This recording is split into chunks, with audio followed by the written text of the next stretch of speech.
Karen wasn't just an HOA member. She was the HOA, at least in her mind.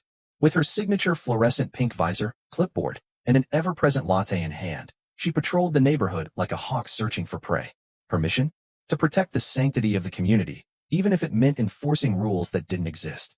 The community newsletter, which she personally edited and distributed, was filled with passive-aggressive reminders. Residents are kindly reminded that blue trash bins clash with our neighborhood aesthetic. Please use green bins only. Karen considered it her duty to uphold the neighborhood's standards, no matter how petty. She saw herself as the last line of defense against the chaos of individuality. Then came Chris. Chris was everything Karen despised: casual, unbothered, and worst of all, non-compliant with her arbitrary rules. His mailbox was modern black, sleek, and stylish. Karen declared it an affront to the neighborhood's charm. It wasn't long before she showed up on his doorstep, clipboard in hand. "Welcome to the community," she chirped with a thin smile. "I noticed your mailbox doesn't align with HOA guidelines." "Guidelines?" Chris asked, raising an eyebrow. "Yes," Karen replied, her tone shifting into something condescending. "It's a little too bold. We prefer something more traditional, white with decorative posts." Chris chuckled. "I'll think about it," he said, knowing full well he wouldn't. From that moment on, the battle lines were drawn. Chris had moved into the neighborhood looking for peace and quiet.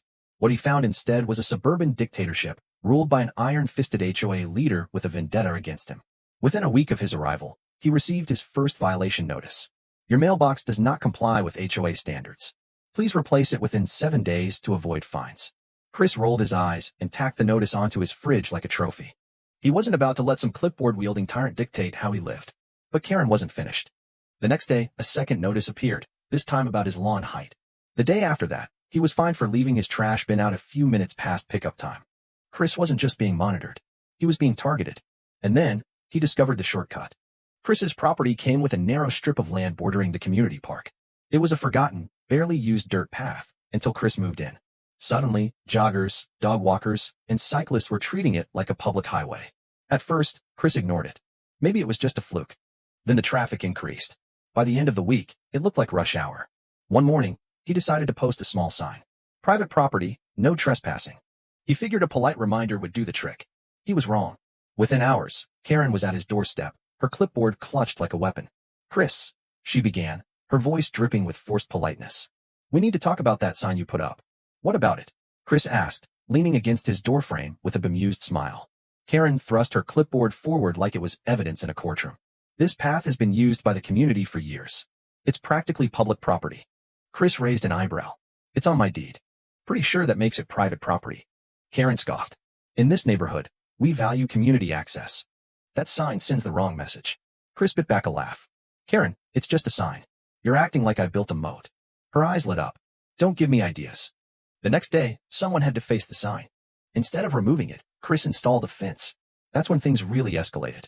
The fence was simple, just a small barrier to mark his property line. Chris had barely finished installing it when Karen arrived, practically fuming.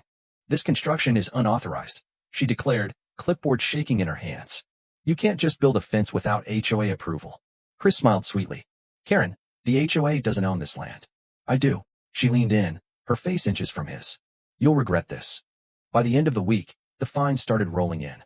HOA violation notices were taped to his fence every morning, each with increasing dollar amounts.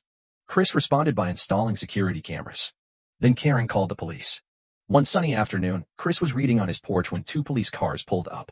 He sighed, setting down his book. "Here we go." An officer stepped out, looking slightly embarrassed. "Sir, we got a call about a blocked public road." Chris chuckled, gesturing to the fence. "This isn't a public road. It's private property. I can prove it."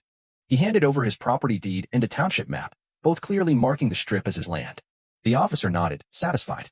Karen, who had been hovering nearby, interjected loudly. "But it's been used as a shortcut for years. That makes it public." The officer turned to her, his patience visibly wearing thin. "Ma'am, that's not how property rights work." Karen's face turned beet red.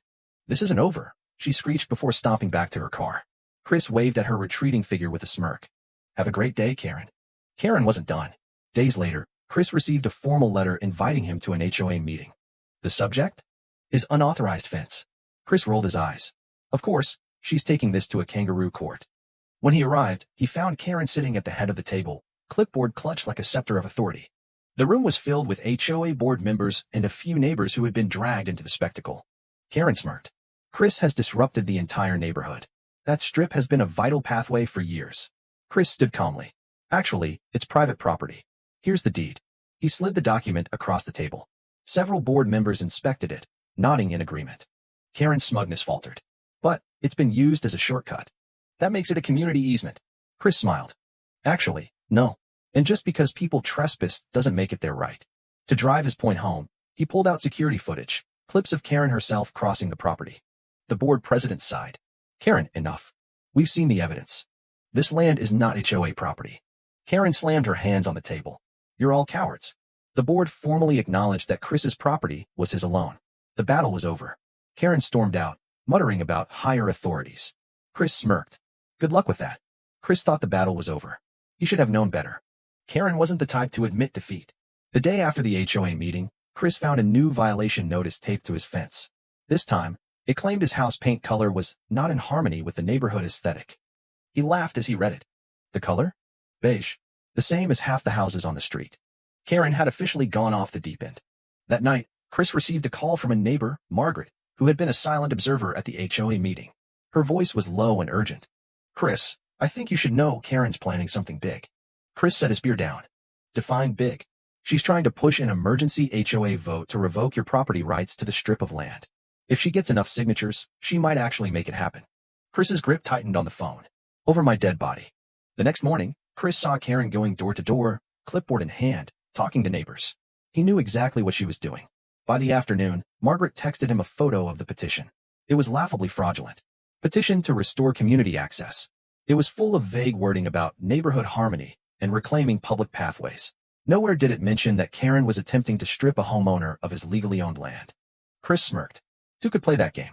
He printed his own counterpetition titled, Protecting Private Property Rights. Armed with copies of his deed and legal documents, he went door to door himself. Some neighbors hesitated, afraid of HOA retaliation, but when Chris showed them Karen's violation notices against him, the bogus fines, the harassment, the police calls, they started to see the truth. By the end of the day, Chris had more signatures than Karen. Chris wasn't just going to win this battle. He was going to make sure Karen could never pull something like this again. He contacted a real estate lawyer who specialized in HOA abuses.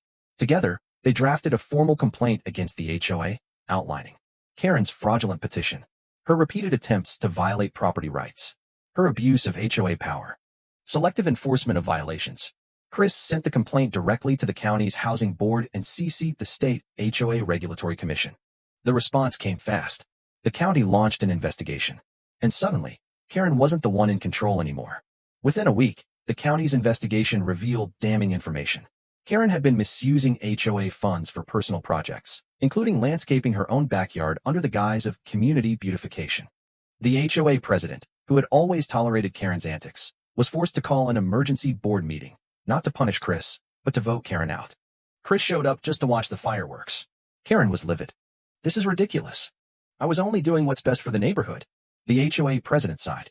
Karen, we reviewed the financials. You used HOA money for private expenses. And your petition? Legally invalid. The board voted.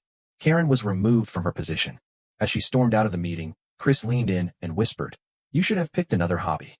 With Karen gone, the neighborhood changed. The HOA, now under new leadership, reversed several of Karen's ridiculous policies. The fine stopped. The newsletter became friendly instead of passive-aggressive. People actually started enjoying their homes again. And Chris? He kept his fence. One morning, he found a package on his doorstep. Inside was a small wooden plaque engraved with the words, the man who took down Karen. Chris laughed, shaking his head. He didn't sign up to be the neighborhood hero, but he'd take the win. As he sipped his coffee and admired his fence, he thought, some battles are worth fighting. Months later, Chris spotted a for sale sign in Karen's yard. She was moving. As her moving truck blocked the street, a direct violation of her own HOA rules, Chris couldn't help but chuckle at the irony. When she drove past his house one last time, he gave her a friendly wave. She didn't wave back. And just like that, peace returned to the neighborhood.